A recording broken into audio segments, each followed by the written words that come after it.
संयुक्त अरब अमीरात यानी यूएई के शारजा से पाकिस्तान के कराची जा रहा एक मालवाहक बोइंग 737-400 विमान मंगलवार रात रहस्यमय परिस्थितियों में लापता हो गया।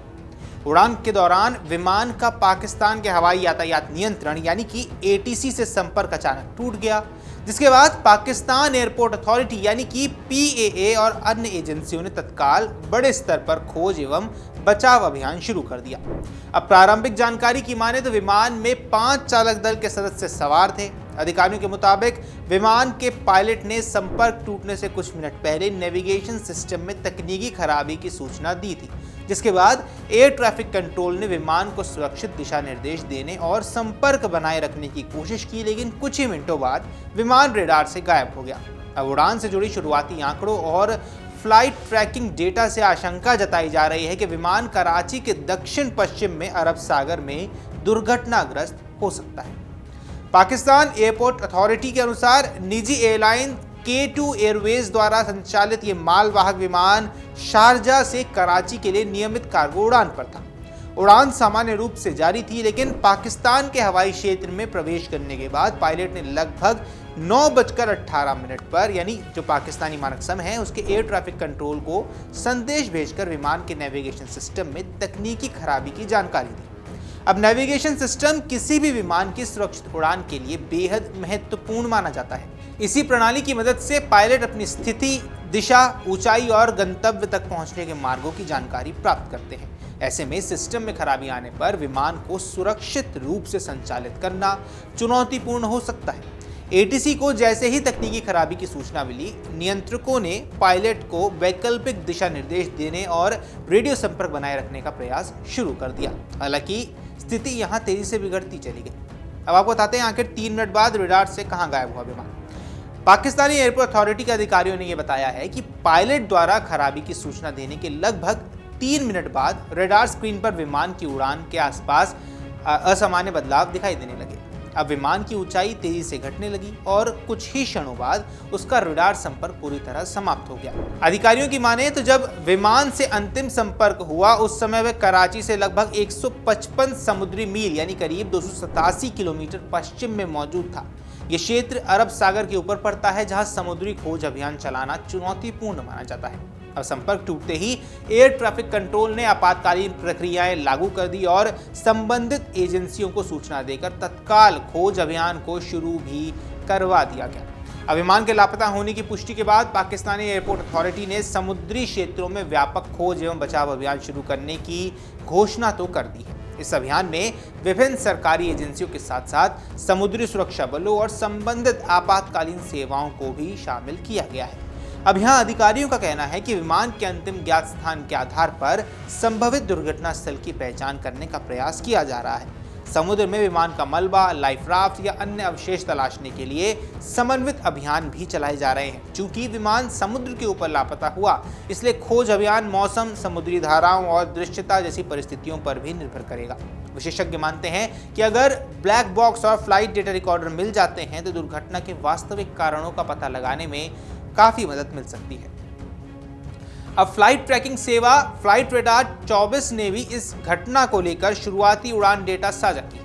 सेवा के अनुसार उपलब्ध आंकड़ों से संकेत मिलता है कि विमान ने अंतिम क्षणों में सामान्य उड़ान व्यवहार नहीं दिखाया। डेटा के अनुसार विमान ने पहले धीरे धीरे ऊंचाई खोनी शुरू की, जिसके बाद उसने कुछ समय के लिए फिर से ऊंचाई हासिल करने की भी कोशिश की, लेकिन उसके तुरंत बाद वो अचानक अत्यधिक तेज गति से नीचे गिरने लगा। अब यही कारण है कि विशेषज्ञ प्रारंभिक तौर पर समुद्र में दुर्घटना की आशंका जता रहे हैं।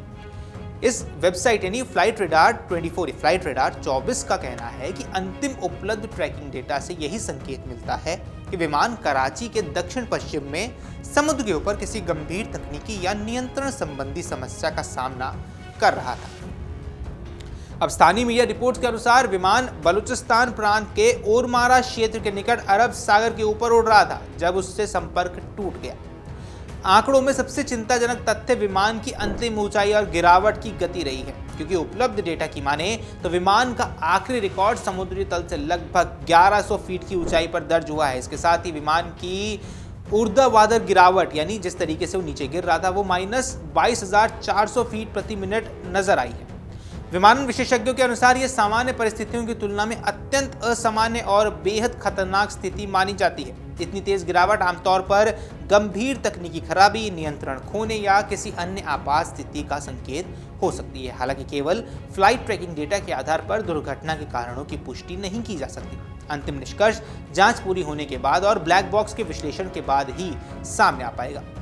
लापता विमान बोइंग 737-400 मॉडल का था, जिसे मूल रूप से यात्री विमान के रूप में तैयार किया गया था। बाद में इसे मालवाहक विमान में परिवर्तित कर दिया गया। अब जानकारी की माने तो ये विमान करीब 27 वर्ष पुराना था। फ्लाइट रेडार 24 के रिकॉर्ड बताते हैं कि इसे सबसे पहले वर्ष 1999 में रूस की राष्ट्रीय एयरलाइन एरोलोफ्ट के बेड़े में यात्री विमान के रूप में शामिल किया गया। करीब 13 वर्षों तक यात्री सेवा देने के बाद वर्ष 2012 में इस विमान को कार्गो संचालन के लिए संशोधित कर दिया गया। आवश्यक तकनीकी बदलावों के बाद इसे मालवाहक विमान के रूप में इस्तेमाल किया जाने लगा। ये विमान निजी Pakistani cargo airline K2 Airways के बेड़े का एकमात्र विमान बताया जा रहा है। एयरलाइन ने इसे वर्ष 2024 में अपने परिचालन में शामिल किया था और तब से इसका उपयोग माल ढुलाई के लिए किया जा रहा है। एयरलाइंस के सीमित बेड़े को देखते हुए इस घटना को उसके लिए भी बड़ा झटका माना जा रहा है। फिलहाल कंपनी की ओर से चालक दल के परिवारों के प्रति संवेदना व्यक्त करते हुए कहा गया है कि वे संबंधित सरकारी एजेंसियों के साथ पूरी तरह से सहयोग कर रही हैं। विमान में 5 चालक दल के सदस्य सवार थे। अब इस वीडियो में आपको हम बता देते हैं कि इनके सुरक्षित होने की अभी तक कोई भी पुष्टि नहीं हुई है। खोज अभियान जारी है और अधिकारी लगातार समुद्र में संभावित सुराग तलाश रहे हैं। परिजनों को घटना की जानकारी भी दे दी गई है और अधिकारियों ने आश्वासन दिया है कि जैसे ही कोई ठोस जानकारी उन्हें मिलती है उन्हें सार्वजनिक कर दिया जाएगा। विमान के लापता होने के पीछे वास्तविक वजह क्या थी, इसका जवाब फिलहाल किसी के पास नहीं है। शुरुआती संकेत नेविगेशन सिस्टम में खराबी की ओर इशारा कर रहे हैं, लेकिन विशेषज्ञ मानते हैं कि किसी भी निष्कर्ष पर पहुंचना अभी जल्दबाजी होगी। विमानन दुर्घटनाओं की जांच में flight data recorder, cockpit voice recorder, radar record, मौसम संबंधी जानकारी, एयर ट्रैफिक कंट्रोल से हुई बातचीत और विमान के रखरखाव का पूरा रिकॉर्ड खंगाला जाता है और इन सभी पहलुओं की जांच के बाद ही ये स्पष्ट हो पाएगा कि हादसा तकनीकी खराबी, मानवीय त्रुटि या किसी अन्य कारण से हुआ। फिलहाल पाकिस्तान की सभी संबंधित एजेंसियां लापता विमान का पता लगाने और चालक दल के सदस्यों की खोज में जुटी हुई हैं। पूरे घटनाक्रम पर अंतर्राष्ट्रीय विमानन जगत की नजर भी बनी हुई है, क्योंकि किसी भी विमान का इस तरह अचानक संपर्क टूटना बेहद गंभीर और दुर्लभ घटनाओं में से एक माना जाता है। अब इस पर आप जो कुछ भी राय है हमें कमेंट सेक्शन में जरूर बताएं। फिलहाल इस वीडियो में इतना ही। नमस्कार। अगर आप ये वीडियो YouTube पर देख रहे हैं तो हमारे चैनल को सब्सक्राइब कर बेल आइकन दबाएं और Facebook पर देख रहे हैं तो हमारे पेज को लाइक करें।